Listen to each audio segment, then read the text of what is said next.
ఛత్రపతి శివాజీ మహారాజ్ గురువు అయినటువంటి నిరాకార గురు గురు రే నిర్గుణ గురు సృష్టి సమర్థ రామదాసు గారి చేతుల మీదుగా ప్రతిష్ఠించబడినటువంటి బడా రామ్ మందిర్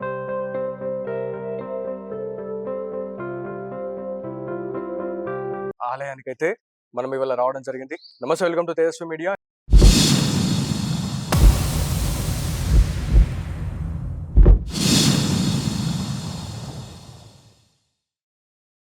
నేను మీ జర్నలిస్ట్ బాలు బాలాజీ గౌడ్. సో ఇందూరులోని అతి పురాతన దేవాలయమైనటువంటి శ్రీ సీతారాములకు సంబంధించినటువంటి ఆలయం ఇది. బడా రామ్ మందిర్ అని చెప్పేసి కూడా చెప్తూ ఉంటారు. సో ఇందులో భాగంగానే మనతో మాట్లాడడానికి అయితే మనతో ఇక్కడ మఠాధిపతి అయితే ఉన్నారు. ఇక్కడ ఆలయానికి సంబంధించినటువంటి పీఠాధిపతి. సో వారితో మాట్లాడే ప్రయత్నం చేద్దాం. జై శ్రీరామ్ जी. जय जय रघुवीर समर्थ। आपके बारे में, टेम्पल के बारे में क्या बोल सकते हैं भक्तों को? यह जो राम मंदिर है इसे बड़ा राम मंदिर कहा जाता है। मतलब ये पुरातन से सबसे बड़ा मंदिर है, इसलिए बड़ा राम बोलते हैं। यह मंदिर की स्थापना शिवाजी महाराज के गुरु श्री समर्थ रामदास स्वामी जी ने की है। कम से कम 1600 सदी में इसकी स्थापना हुई है। वो तीर्थाटन तपस्या के बाद भारत भ्रमण करने के लिए निकले थे, तो भारत भ्रमण करते करते करते तेलंगाना में आ गए। तो तेलंगाना में वो जो सारंगपुर है वहाँ पहले आ गए। वहाँ सारंगपुर में हनुमान जी की स्थापना की। बाद में जो निजाम के अधिकारी थे उनके सलाह से उन्होंने ये मंदिर निजामाबाद में स्थापित किया। यह राम मंदिर उन्हीं हाथों से स्थापित किया हुआ मंदिर है। ओके कम से कम 400-450 साल पहले पुराना मंदिर है ये। ओके स्वामी जी, बड़ा राम मंदिर से सारंगपुर से बड़ा राम मंदिर इधर से स्वरंग मार्ग भी है बोल के थोड़ा है विनकड़ी है. वो मार्ग है, सुरंग मार्ग है, लेकिन वो अभी बंदिस्त किया है। लेकिन पहले मैंने देखा नहीं, लेकिन ऐसा मैंने सुना है। मुझे आकर यहाँ 2 साल हो गए कि ऐसा सुरंग मार्ग है, यहाँ से सारंगपुर जा सकते हैं, तो सारंगपुर से यहाँ आ सकते हैं। ओके समर्थ रामदास जी इधर आके प्रतिष्ठा किया. हाँ, या प्रतिष्ठापना किया। ओके वो ऐसा है कि जो भारत भ्रमण करते करते करते सारंगपुर आ गए, तो कुछ ब्राह्मण लोग वहाँ कमर से पानी तक वो तपस्या कर रहे थे, पर्जन्य सूक्त के पाठ कर रहे थे। तो उन्होंने बोले कि ये तुम क्या कर रहे हो? तो बोले कि हम यहाँ के जो अधिकारी लोग हैं उन्होंने कहा है कि तुम्हारी भगवान की प्रार्थना करके बारिश बुलाओ, नहीं तो हम आपको देख लेंगे। हाँ, तो उन्होंने किया ठीक है। तो एक पत्थर पर हनुमान जी का कोयले से चित्र निकाला, उसके ऊपर छाती डाली। वो छाती निकालने के बाद एम्बॉस प्रिंटिंग जैसा आज जो हनुमान जी वो प्रकट हुए। उसके ऊपर रुद्राभिषेक करने को बोले, और रुद्राभिषेक करने के बाद बारिश आ गई, वो जो अवर्षण है वो नष्ट हो गया। उसी के हिसाब से वो सारंगपुर ज्यादा फेमस हो गया। ओके ऐसा उसका इतिहास है। वो जाने के बाद उधर से वो जो अधिकारी थे वो संतुष्ट हो गए और रामदास स्वामी का सम्मान किया। वो बोले अब क्या करना है, तो यहाँ गांव में राम मंदिर स्थापना करने की इच्छा प्रकट की।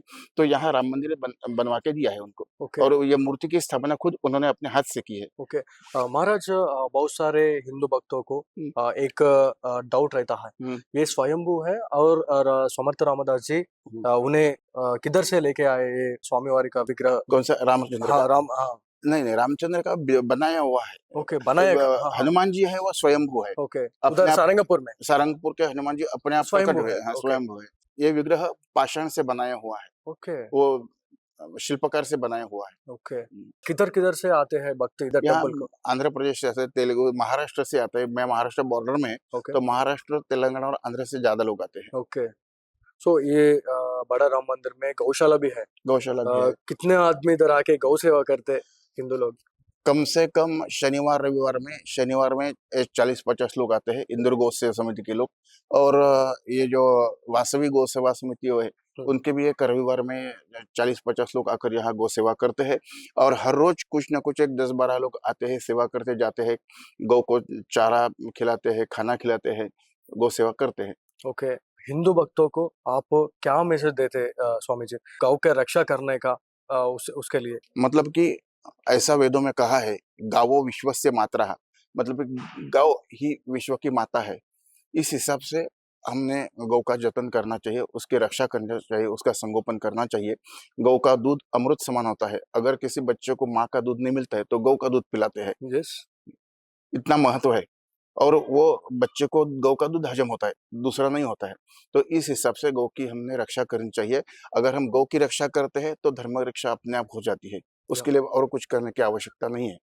रामदास जी महाराज सारे भक्तों को एक विचार है, हम्म। छोटे बच्चों को गौमाता का दूध पी सकते हैं, हाँ। मगर अपने लोगों को वो पिए तो वो वाता माता ये वाता बोल के दुष्प्रचार किया है। नहीं नहीं, कुछ वो नहीं, ऐसा उसके कुछ उसके नहीं बारे नहीं। में क्या बोल सकते अगर हैं हिंदू भक्तों को? देशी गौ का दूध पीते हैं तो आपको कोई बीमारी नहीं होगी। नहीं होगी। ये जर्सी गौ का हम दूध पीते हैं इसलिए सब बीमारी फैली हुई है। ओके। मतलब कि न्यूजीलैंड में जब उन लोगों में बच्चों को भी डायबिटीज हुआ, हम्म। तो उन्होंने ये किया, एनालिसिस किया, मेडिकल एनालिसिस, तो ओके। उनको कहा कि जर्सी गौ से ये हुआ है। ओके। तो अपनी जो गौ है, तो अपनी गौ का दूध का उन्होंने टेस्ट किया, तो उनको मालूम हुआ कि ये अमृत है।